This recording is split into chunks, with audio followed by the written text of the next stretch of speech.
There's a red light on it. Pardon me? There's a red light on the cameras. Oh, gosh. Okay, that's okay. No, it means it's on. Red light, red light. Yeah. Let me ask you, Well, you have done this before. what's that? If he knows about the red light, he has If done it. you know about the red light, he's done it before. Before we get started, let me ask you one question, among others. Did you make it all the way through the war without getting hurt? Yes. You did, okay. Did you get any medals or anything? No. Okay. Good conduct. Pardon me? Good conduct medal. I don't believe it. I know. Neither did some of my superiors. Okay. So then we don't have to explore those areas, and that's okay. What I'm going to ask is, first of all, what I'm going to do is I'm going to introduce myself. I haven't introduced myself to you really yet. My name is Bernie Tilson, and we're here at the reunion in 2007 in Denver. And your name is? Ted Little, Ted Little. And what company were you with, Ted? Company E85th E85th. Infantry, yes. Okay. All the way. All the way. That was the only company that you served in. Third squad, 3rd platoon, Third squad, third platoon. yes. So third Econ. squad was a rifle squad. That's right. Okay. 3rd platoon was a rifle platoon. Rifle platoon. Okay. How did you get into the tent? I went to a Catholic boys' school in Portland, and 3 of my buddies had volunteered to join the tents, and one of them was a guy I admired a lot. So when I was actually on the draft at that moment. So I got drafted as soon as I graduated from high school in June, and declared for the 10th Mountain or whatever you had to do. I don't remember. I think I got 3 letters. Do you remember who gave them to you? Well, one of them was my mother's employer, but I worked for him too, and probably a priest at the school, Central Catholic High School. And what else who else did you have? I forget who the other third. Oh, I know, my neighbor, who was a county supervisor or something like that. Do you remember what any of them said about you? That was a person of fine character, and They said enough to get you in. yeah. Well, they didn't, screw me up. They didn't report. Once you got the letters, then what happened? I don't remember. I think I don't know when I reported for the draft whether I had them all with me, but I was not reported from the draft, answered the call. I believe, I don't remember the sequence, but I did go to Fort Lewis to be inducted, and I probably had the letters with me then there just to make sure I got into the tents. And then at Fort Lewis, what happened? How did you? They cut my hair. I was a very cool dude in high school and wore the duck tail, and that all went. And I think I got issued. Yeah, I got issued GI clothes, I believe. I'm not sure. Okay. Were you assigned to the tent there at Fort Lewis? Yeah, they gave me papers to transfer up there, and a number of us, other guys going there, all were got to ride the train up. Up to Fort Lewis? No. Up to? Up from Fort Lewis to Pando. Got it. What year was that? 1943. 1943. Summer of I was 43. just going to ask you if you remembered the month, the summer of 43. July, I believe. Okay. when you got to Pando and got off the train, what was the first thing that went through your mind? I don't know. I don't remember. Don't remember. Okay. Yeah. They herded you away. They herded you away. Oh, yes, yes. They took us away, and I really don't remember how I ended up getting in E Company, but I think they distributed us around. Some of the other guys, there were 8 or 10 or 12 of us on the train, and some of them went to G Company, and some went to F Company. I went to E Company, and that was probably the distribution. This is the 85th Regiment was just, as I understood it now, later, is it was just being activated and fleshed out. So we were fresh meat.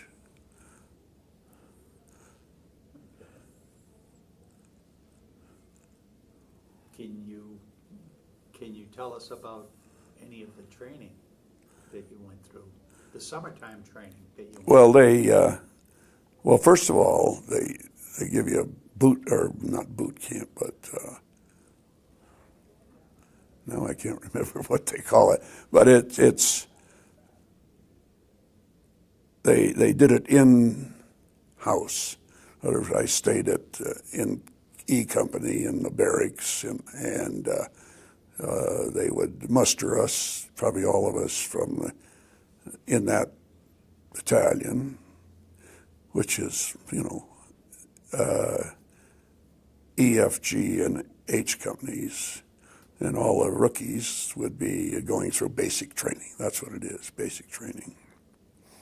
We learn the close order drill, right, left, line up straight, and then we would do some close order drill marching around, and then we would fall out and clear rocks off of the drill field there. And I remember one incident, Barney Becker, one of my classmates from Central, was walking by as we were clearing the rocks off of the parade ground there and carrying them over and throwing them in the creek or something. He's walking by, and we exchanged greetings, and I says, "You didn't tell me what a chicken outfit this was." And he says, "Didn't you get my last card?" Another wise guy. So that's the guy that talked you into joining up. well, he was one of the guys. Yes, he was a close friend. In fact, we just buried him this year in May. So Rifle practice? yeah, we went to the rifle range, and that was scary. I never shot a gun in my life that I know. Well, BB guns, but that was about it. And yeah, it was deafening and bruising the old shoulder, especially. I don't remember whether we were firing the Garand or the 03, but it was. I was not really a good shot. I couldn't manage to coordinate holding still and squeezing the trigger, and I was flinching. I was expecting to get bruised. Okay. Flinching? Flinching, yes. As I was trying to get the target, the bullseye, in the crosshairs. Okay. But you survived the... Oh, yeah. Yeah. Then... Can I interrupt a sec?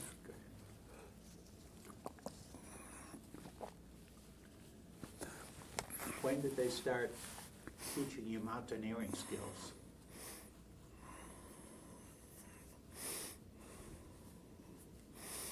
Well, those were not necessarily individual or basic training skills. Those were more company skills. And, well, it was, I don't think we learned rock climbing or anything until later on. And we didn't ski until the snow came. We did do camping and bivouacking out. I used to claim after I got out of the service, I spent more time out either on the ground or underground than I did in the barracks. I don't know how truthful that is, but When you went camping out, as you put it, there was forced marches to altitude? yeah, if you call them forced, I don't. They were. You got 10 minutes break every hour. How did the altitude affect you at all? Not that I know of. I was smoking cigarettes then too. But I'm paying the price now. My friend albuterol here, the inhaler. So, I hear you. yeah, I don't think we, once we got acclimated, why, we were healthy young guys. And not just because I wasn't a camper or a shooter, why, I had been in the Boy Scouts. I enjoyed that part of it, camping and stuff. You know, I've heard a lot, I've read a little bit about singing in the barracks. The songs of the 10th Mountain is something that's happened. Was singing as prominent, I guess, as widespread as what I've been led to believe? Probably ribald songs, I don't. It didn't really stick with me. Of course, we had PXs. There was a lot of singing going on at the PXs after a couple, three of those 3.2 beers. At altitude? Yeah, that was a great way to spend the evening, the night. No television, so you No, might as well sing. Yeah, right. I think they might. I don't know whether they had jukeboxes in the PX or not, but Where you lived in Oregon, did you live in snow country? no. Lived in the city, in In Portland. the city, in Portland. Yes, in an apartment. What did you think of your first winter in Camp Hale? I don't know that it made a big impression on me. I was glad that we had snow. I wanted to learn how to ski. I did sort of evade the question about whether I could ski or not when I got in. And so I was glad to see the snow come. It could get cold. We had good equipment. And I don't remember, really suffering except on things like D-series and stuff from the cold. Let's talk about skiing first before we get to D-series. How did you learn to ski? Well, I learned basic, snowplow, stem turns and stuff in classes that they gave us if the company. I believe that some of our company people were ski instructors, but I buddied with a guy that we wanted to really learn to ski. So weekends we would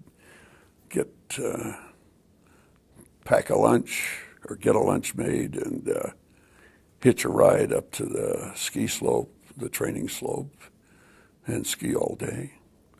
And in fact, we were so nuts about skiing that we would eat our sandwiches on the T-bar going up and at Cooper Hill.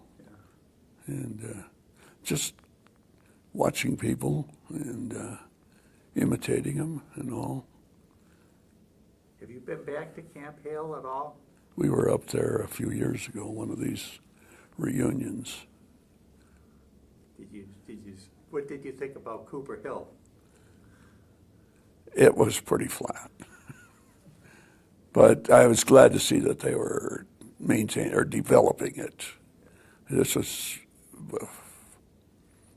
before they'd really, I think, developed into Ski Cooper. But anyway, I did all the skiing I could, get away with, and it led to further skiing after I got out of the service. Did a lot of skiing on Mount Hood. Year round? Huh? Year round on Mount Hood? Well, we never skied that much there. I mean, there was, after spring snow was gone, we turned to golf. Okay. But no golfing at Camp Hale? No, there wasn't any recreation like that. Snowshoeing? No. Did they teach When- you how to use snowshoes? Pack on snowshoes? I don't remember having to be submitted to that. I certainly didn't want to. That snowshoers had to carry machine guns and mortars and stuff like that. Your riflemen were always on skis. I remember back to whether the altitude affected me when I first arrived at Camp Hale. My buddies, I looked them up, we hung out a little bit together, and Bill Healy, my hero, the one guy that probably influenced me about going in there, I used to box with him at the Multnomah Club. Not very well. He didn't like me to spar with me because I couldn't defend myself very well. I mean, he was good enough that he was worked out with a semi-pro boxer that also worked out at the Multnomah Club. So anyway, I said, come on, Bill, let's go up to the field house and go a few rounds. And he said, I don't think you want to do that, He was reluctant. But anyway, we got up there and got the gloves on and I don't know if he had a ring or what, but I lasted about a half a round. I had to stop and have a cigarette. I was really out of it, out of wind. So it took a little while to get acclimated to the altitude. So. You said a dirty word a little while ago. Which one? D-series. Oh, yeah. Tell me about D-series. I don't know much about it. I want to know everything about D-series. Well, it was an ordeal, or not an ordeal. It was an ordeal to us, but it was a experience for the whole division to do play war games out there, maneuvers and all. And we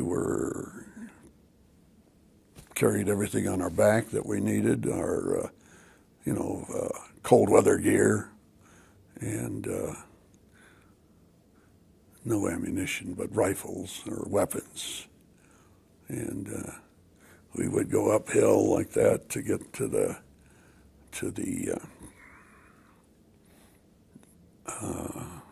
get to the high ground. That's the winter warfare is, or I guess any warfare. You got the high ground, you got the advantage. So, and could be, sometimes it was stormy and miserable, and other times, I can't remember whether this was D-series or not, but at one point during there, was such a beautiful, clear, sunny day, and we were up above timberline, and my buddy and I talked the platoon or the company commander, I don't know who, into letting us be outrigger scouts. So we get up above, almost on the ridge, and we take our shirts off and get a tan, and it was so sunny, and I got sunburned inside my nose and my eyelids, or my eyebrows. Yeah, the glare is terrible, and not terrible, but you don't know. You're not. If you don't know what to expect, especially if you're trying to build up a tan, and so that when we went home, we could impress the girls. And they didn't care about the tan on the inside of your nostrils. So anyway, D-series was something that, as a private, rifleman, I didn't know what was going on, As a rifle company during D-series, what were some of the maneuvers that you did as a company in that series? How did you deploy? How did you set up? Well, I think we went out and went up the ridge, and set up outposts, and in order to encounter the red flag troops or whatever. We had, red and blue flags around our line. Yeah. Much like you would get to do a year later in the Apennines. Yeah. Well, actually, we didn't really do a lot of defensive in Italy. It was all offense, charging uphill. What stands out in your mind as the best experience that you had at Camp Hale?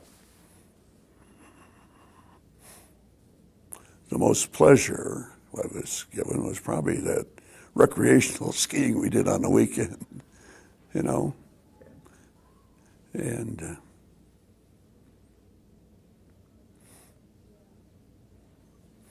I also like to eat.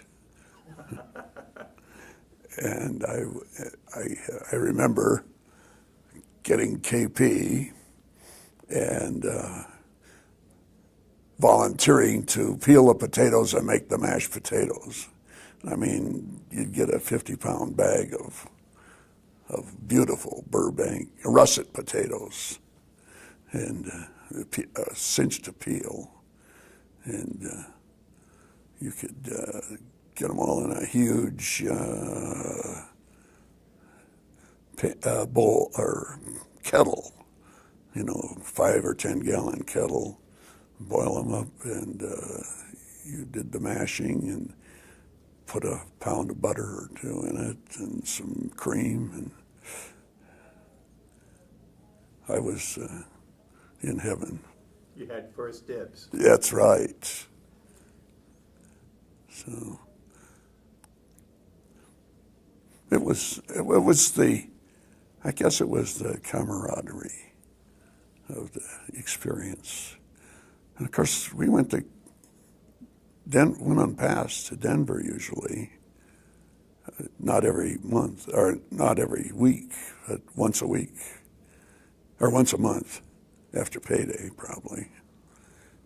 And my friend Healy had his car there, and so we'd make up a carpool of 6 or 7 of us and drive into Denver. We'd all chip in for gas, and we'd get a hotel room, not necessarily all together, but we'd get these hotel rooms so one or 2 guys would rent it, and you'd end up sneaking another 3 or 4 guys in. They'd be sleeping all over the room in the bathtub, all that kind of stuff. A lot of drinking in our group anyway. And then all of a sudden that ended. Oh yeah, you mean when we went to Camp Swift? Yeah. Give me one sentence, a one-sentence definition of Camp Swift.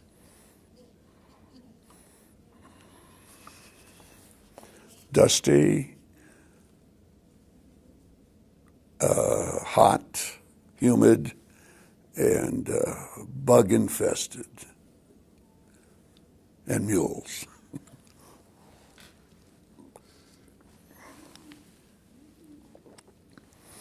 Let's talk about a couple of those. Bug infested. Did you get to see any scorpions? I think they were some around. I don't remember seeing them or knowing what they were. I think what bothered me more was the chiggers. I think that's what it was. They were, What about rattlesnakes? Never saw one that I know of.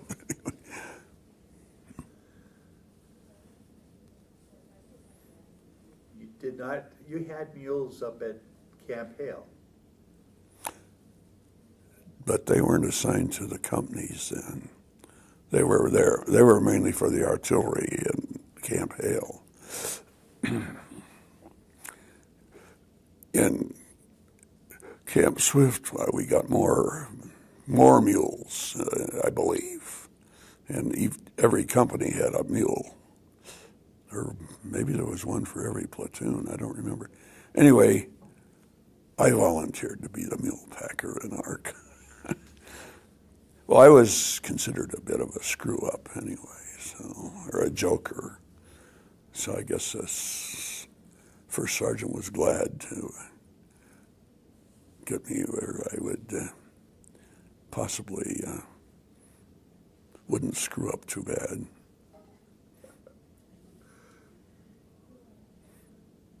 How easy was your mule to work with?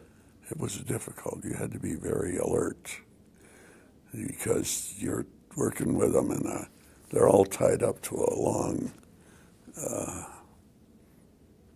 I don't know what they call it, but it's a long cable that they are tied up, and you got to go in between the mules and get your mule, and maybe, I don't know whether we groomed them or not, but they would be kicking just for, I don't know whether they were feeling good or they didn't want to be bothered or what, but they were beautiful big animals too.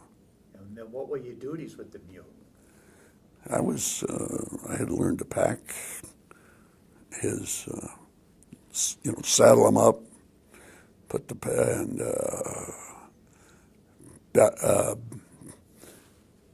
bundle up the stuff that you were going to put on the pack and put it on there, learn the knots, the hitches, and stuff like that. And the worst couple of experiences I had outside of combat were with the mule, whatever they call it, rally or something like that, taken off, just refusing to be controlled.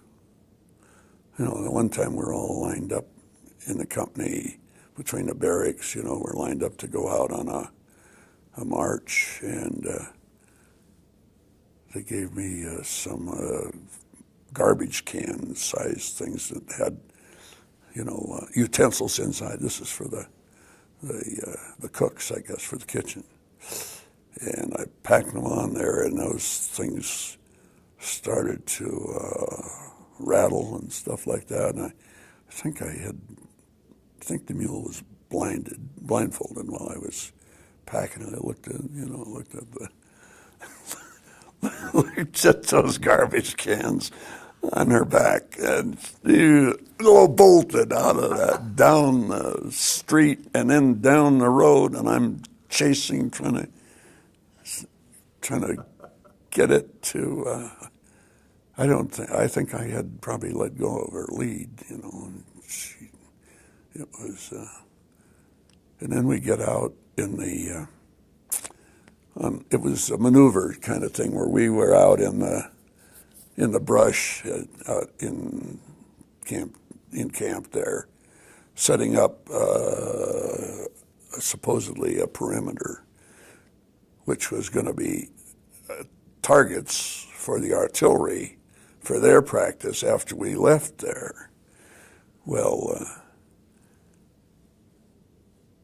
I can't remember the exact routine, but my mule, again, probably the same garbage cans, spooked her, and she's running around there and everybody else is leaving.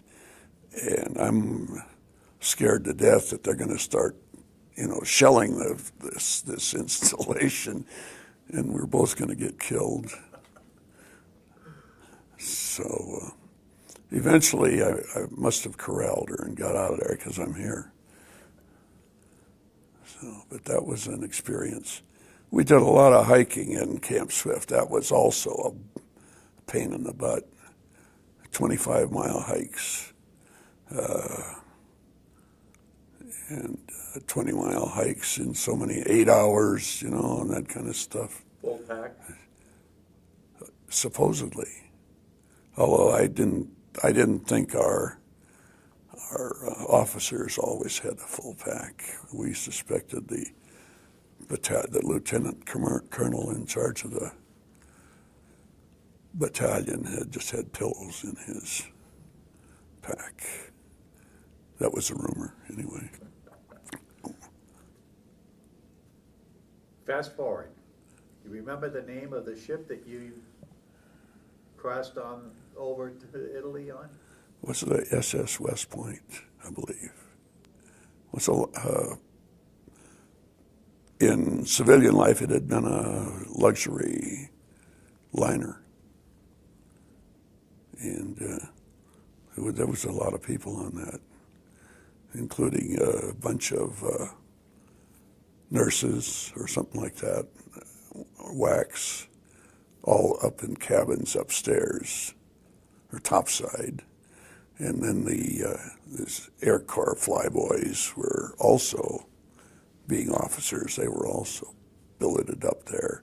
We were down in the steerage, which was a huge hold, and the bunks were about that far apart, and they were 6 or 8 high, and it was very conducive to seasickness. In fact, you'd go into the kitchen, it'd be the same, or the galley, I guess it is there. It'd be the same kind of a hole down there, and you'd be going down steps or ladders, and you could smell that swill being cooked down there. And I ended up not eating very much, but it was a short trip because that ship was so fast that it sailed alone, didn't have escorts, no submarines or anything like that, or destroyers, because they figured they could outrun the German subs. Or maybe by that time the German submarines had been wiped, pretty well controlled. So I think, no, I'm getting ahead of myself. We spent a lot of time gambling out in the corridors. We'd sit down on the deck out there and play cards or shoot craps. I think I probably lost my money. So anyway, we could go up topside, on the deck, get some fresh air. You didn't eat very much. Did you ever get seasick? No, fought it. I don't remember ever getting sick.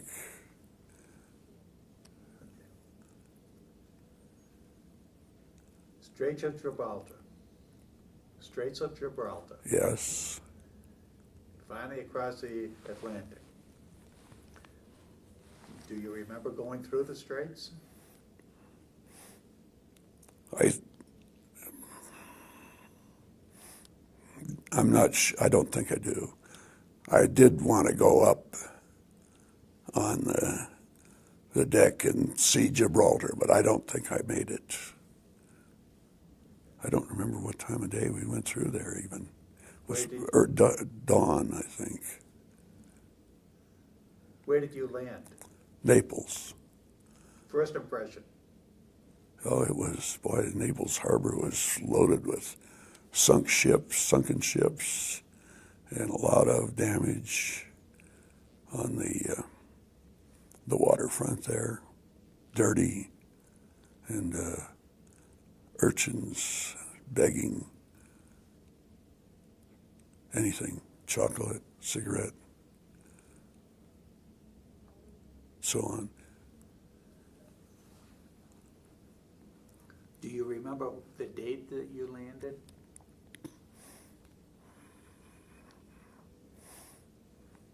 Had to be January Okay. 44 or 45. When you got off the ship, how did you get from there to where you eventually ended up? I don't remember what we hiked. God, we had barracks bags full of all our gear, or whether we got trucked. But we got on some LCIs, landing craft infantry, which, were powered by diesel, which stunk. And we went up the coast to Livorno. That was an experience where I almost got seasick too. But I don't remember. I don't think we were allowed to smoke either because of I don't know. So we got to Livorno. Livorno, Pisa. Yeah, eventually yeah. mountain towns. Do you remember the name of any of the mountain towns that you got to? Maryska was the first town we were billeted in. First of all, we went to Pisa. As I remember, we set up camp, on it's a big yard there or something. We could see the Leaning Tower. In fact, we went over to look at it, and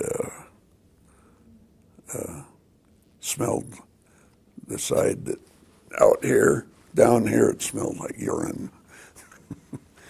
We said the damn Germans, they'd get up there and pee off the top. So, and also some early arrivals had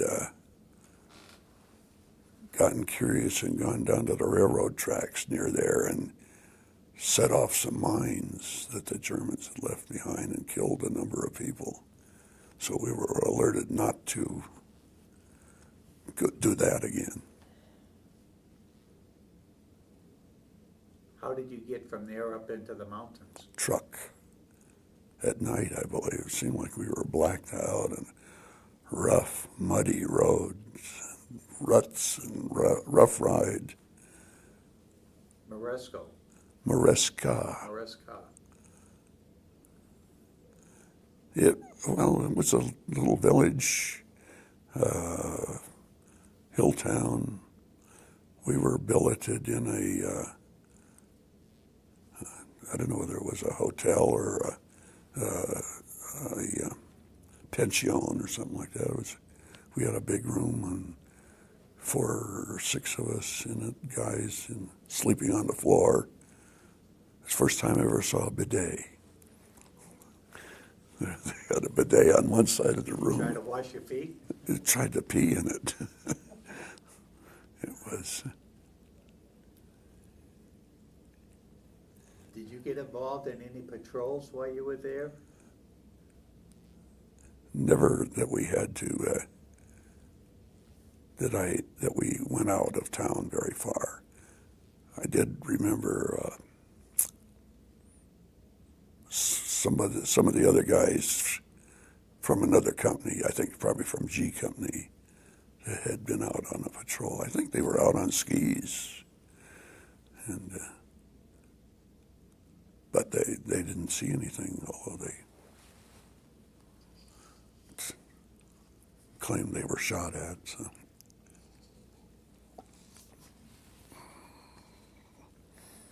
What was your next stop?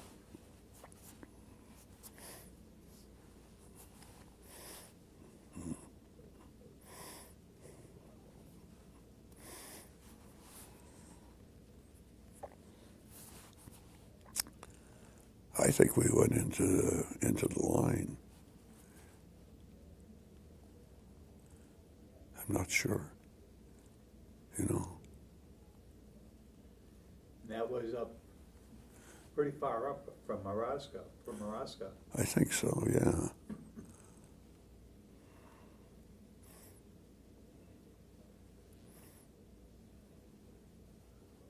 Where were you in February? February we were on, we must have been in Lozano or Viticciatico or someplace like that, because we did get up on to Belvedere. We were in the initial assault. We were not the main assaulters, the main force going right up the face of the Germans. We were over in reserve on the right side of the battlefield, sort of in that forest there. That's now it's a tree farm, but then it was just pine trees and stuff growing there. Were you ever used in the Belvedere part of that battle? Out of your reserve, did you? No, I think we moved up. Well, we were, first of all, my first experience in our company was we were shelled with the 88s. First time I ever heard an 88, and it scared the shit out of you. Is that why you were in reserve? Because we were scared. No. Was that why you? Did that shelling happen while you were in Oh reserve? yeah. We were digging. We pulled into this wooded area up there after dark, of course. No lights, no smokes, and we were supposed to dig in. Well, the ground was frozen, and it was an ordeal trying to dig in and not make a lot of noise or anything and give away. I ended up. This is a funny experience that happened to me. I end up finally hitting some really easy digging. And I'm digging along, and I discover I'm in a slit trench, a German latrine. And I whisper over to Sergeant Zeidel. Going back to how I ended up at the back end of the platoon was because as a mule packer, I'm supposed to be packing the ammo up on my mule. But I didn't get a mule, so Zidell gives me all these hand grenades, rifle grenades and stuff, and says, "You're the mule packer." Well, I could never have gone up there with all that ammo on my back, so I'm trying to pass it off to my buddies in the platoon or in the squad there, and nobody else wanted that live ammunition on their back either. So anyway, I'm making big progress digging in this slit trench, and I whisper over to Zidell, Sergeant Zidell, "Jack, I think I'm in a slit trench here, a German slit trench, and I'm underground, but it's." He says, "Is there any room in there for me?" So he wasn't having that kind of much luck trying to get underground. And we did get the hell shelled out of us. My buddy Dwayne Anderson got killed, among others, that night. They were shooting those 88s over, as I say, just terrorizing. You'd never heard an 88 go off. It just, bang, big explosion. And they're exploding in the treetops. Airburst. Airburst. Yeah, right. So they really injured a number of people in our company and killed Dwayne Anderson, who had gotten a sniper job. So he had a rifle with a scope on it, scope sights. And so I asked if I could have that rifle, which was a mistake. Why? Well, I found out that the Germans, I was a target of opportunity or something like that. A German sniper's looking for a guy with a sniper scope on his rifle. Or later I found out that they also went for your binoculars, which I had picked up as a souvenir, unless you had them underneath your sweater or something. So I gave up being a sniper then.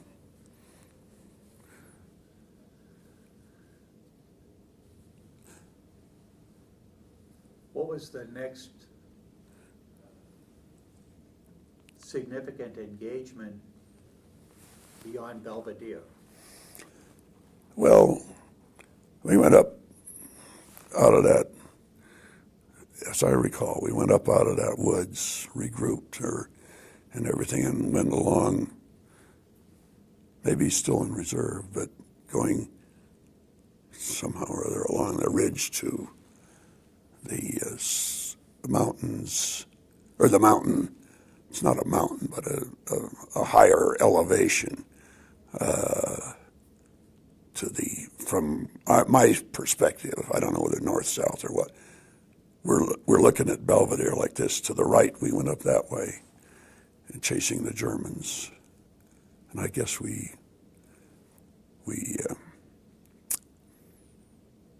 took a lot of counterattacks there.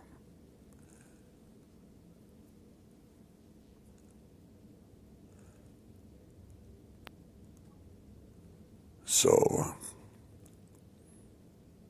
at any rate, I think I decided then I needed more firepower. So I wanted to get a machine gun if I could, submachine gun, preferably a Thompson.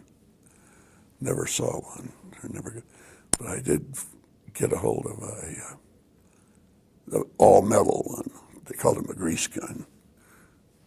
And the trouble was that after you fire off a continuous volley, the barrel gets hot and gets out of, pointing downhill or something.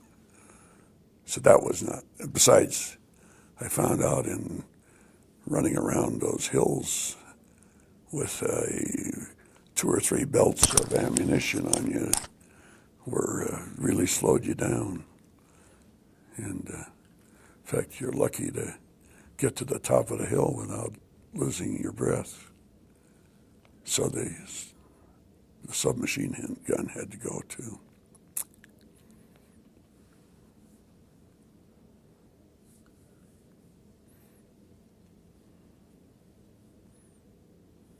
Let's bring us up to the last push. Do you remember where you were in the beginning of April, getting ready for that final push-off? Yeah, we were up on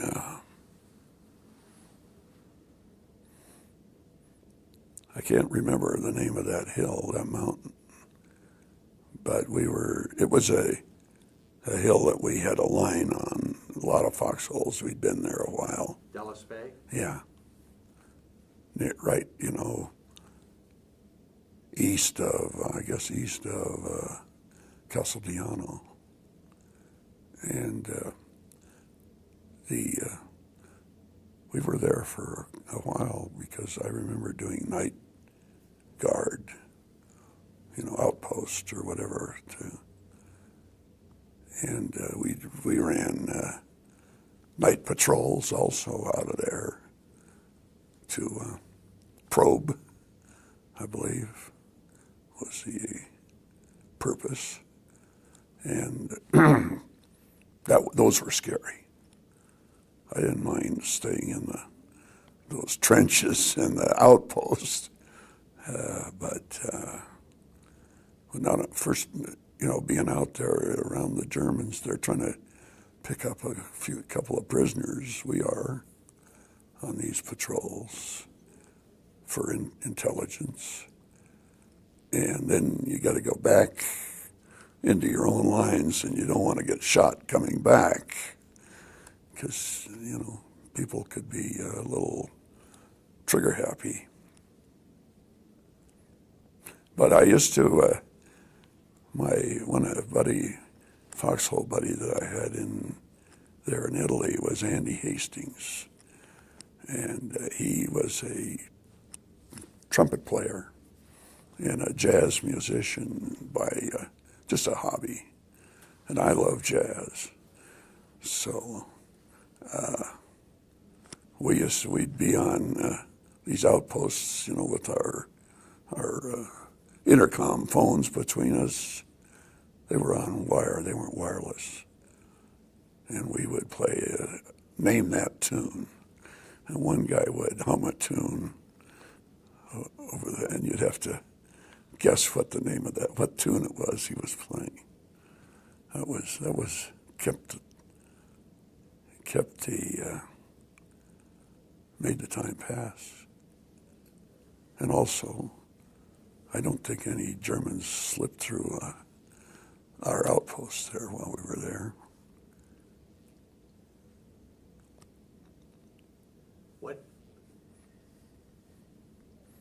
What did you and your buddies, what was your mindset or your feelings when you heard that the president had died? Well, first of all, you hope the war was going to be over the next day. And the other thing is you hope that he's the only one that dies that day. But he was, in our family, we were Democrats, and they voted for him. I wasn't old enough to vote yet, but my parents voted for him. In fact, my dad was one of the World War I veterans who was unemployed during the period when Roosevelt was incorporating or bringing in all the New Deal things, and so my dad was able to get some relief, some help. He worked on WPA projects and stuff like that, but I remember him bringing home those gallon cans of corned beef or something like that, and green beans, sacks of flour. So April 14th. April 14th. We were on Della. We were watching the shelling, the big shelling, the huge shelling. I remember standing up on one of these trenches we have trenches between foxholes and outposts, and watching the airplanes coming through almost below where I'm standing, and I can see the pilot there going in strafing that hill, 913, I think it was, that we were to assault.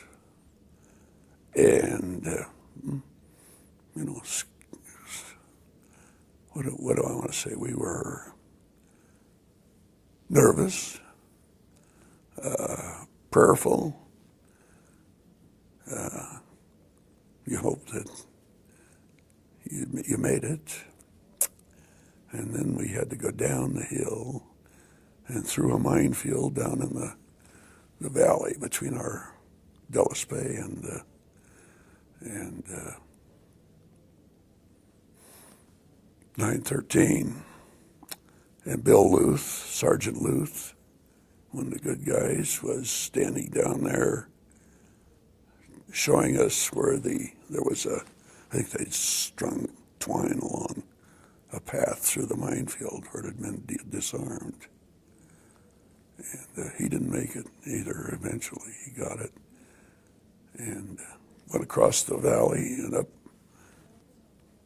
beside an old barn, sort of, and got pinned down for a little while by the crossfire. The Germans, you figure, how could they survive that terrible bombardment and everything? And some of them did come out there. They were the old guys and the kids, the recent draftees, German draftees, come out of there pretty ashen-faced. But we're pinned down, meanwhile. The machine guns going across, and then behind a sort of a rock wall or something like that. And I think there's a gate in front of me, and another guy, myself and another guy. And Andy Hastings was ahead of me somewhere, and he stepped on a bouncing Betty that went up between his legs and castrated him. That was sad.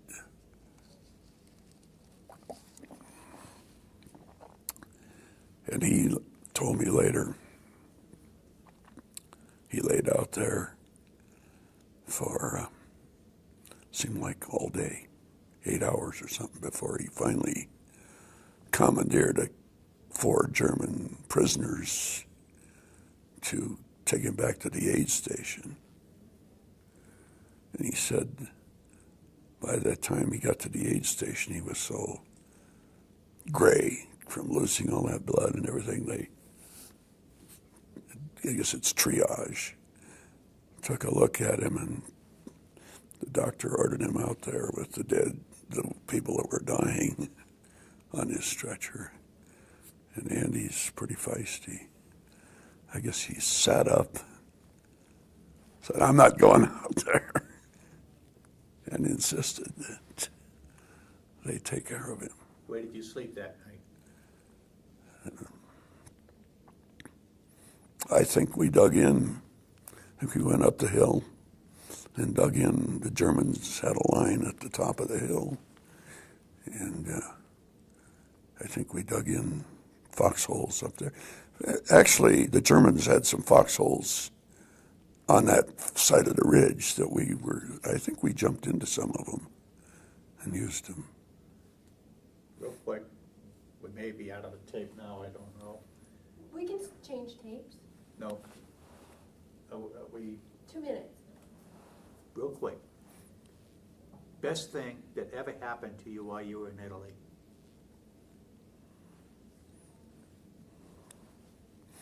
I would say the most pleasurable thing was after I came off the line and back to Florence, and I got a manicure. My fingers were just, that's kind of silly. My fingers were just from scrambling, digging and everything like that. They were just raw, and nails were split and dirty. And wasn't a clean nail guy, but that was the pleasure, the comfort it gave me was wonderful. Ted, thank you for sharing this with us. Yeah. Is it over? Wasn't all that bad, was it? Where'd the Kleenex go? That's what they're here Thanks. for. I'm just getting started. That's what I know. We ran out of tape. Sorry about that. No. Trust me. You know what? I have had more tears in my eyes these past 2 days listening to your stories, you and your colleagues' stories. Yeah. It's amazing. I haven't even got to Ed King. Tell me. That day that that you asked me about where we spent the night, Ed had jumped into a big, deeper foxhole, and he got a tree burst in his back, and he died slowly. He didn't die right away, but he had shrapnel all over in his back. I jumped down in there to see if it was. We'd also had a mortar shell wipe out our aid station and kill our medic, so there wasn't anybody to help. And I jumped in to see if I could do anything, and he was bleeding to death. It was a tough day. Do you want to just do this one tape? It's done. Pardon me? That tape's done. Okay. We're going to have to call it because we've got other Other people. people. Yeah. I would Besides, I have to. love to continue. Oh, that's right.